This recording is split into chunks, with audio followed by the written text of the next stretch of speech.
I was born and bred here.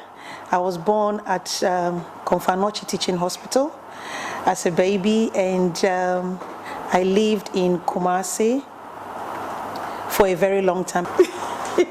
Zainab's father was forced into self-exile following the 1981 coup d'etat, which brought the now former Provisional National Defense Council, led by Jerry Rawlings, to power. Apparently, we're living with our grandmother at Sawaba,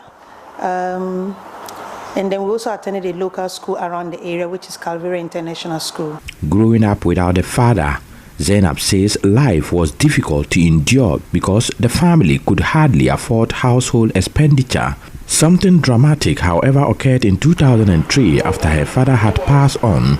Zainab decided to travel abroad. But how, considering the circumstances at the time? You know, at the institution, you intend meeting a lot of people. It's versatile, different cultures of people that come around. You know, you get exposed to what is outside. Tell you how it's been like, and how you can further education, how you can better your personal self when you travel.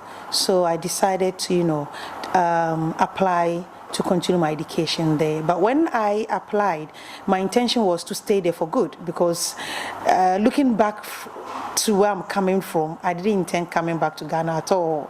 Me becoming what I am today is by the grace of God and the support my uncles and my elder sibling gave it to me. Life in the United Kingdom was not easy for Zainab, but she managed to obtain a Bachelor of Art in Health Service Management and Education, as well as Masters of Art in Leadership in Education at the University of East London. Actually, life in London wasn't easy. It was very tough. I went there as a single girl, and then I met my husband, and then we got married. And I had to still be in school at the same time, having a husband and, you know, being pregnant, going to classes at the same time. It was very, very tough. Sometimes it snows and I sleep, and it's kind of like, oh my God, I want to come back home. It's not easy back there. It's tough. I had to work, school, take care of the children, and at the same time take care of my husband as well. It wasn't easy. I worked as a cashier on the tills. I did cleaning just to make ends meet, to be able to pay our bills and to support the home as well, and to send some money back home.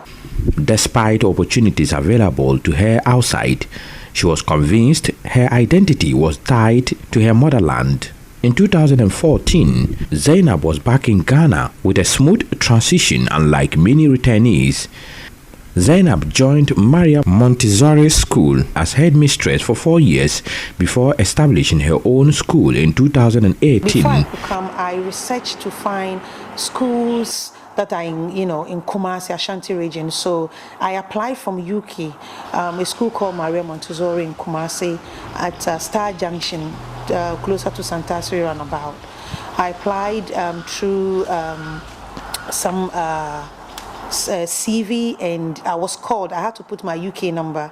I was called and I told them I'll be coming down to Ghana and I want to work, because I've not even had experience of working in Ghana, to see how Ghanaians are being taught and how working with people will be. So I didn't want to establish my institution straight away.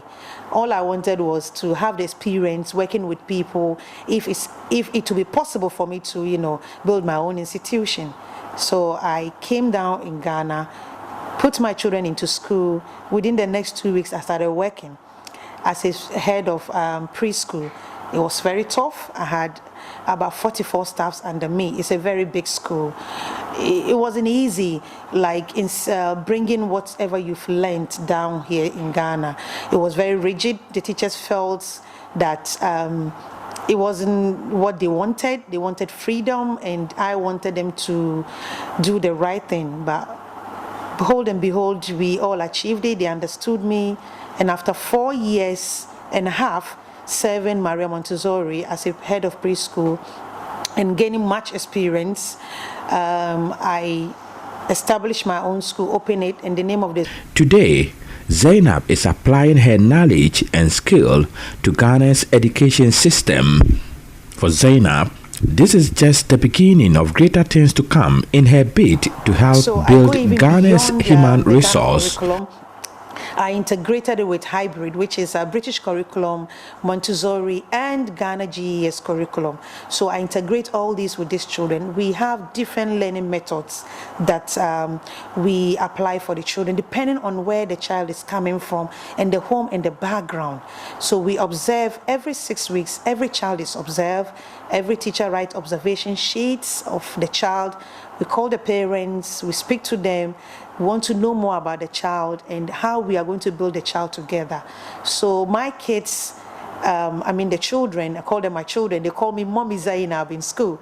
So it's parents, school, and myself. We work together to build the children up. A report by Mahmoud Mohammed Nuruddin.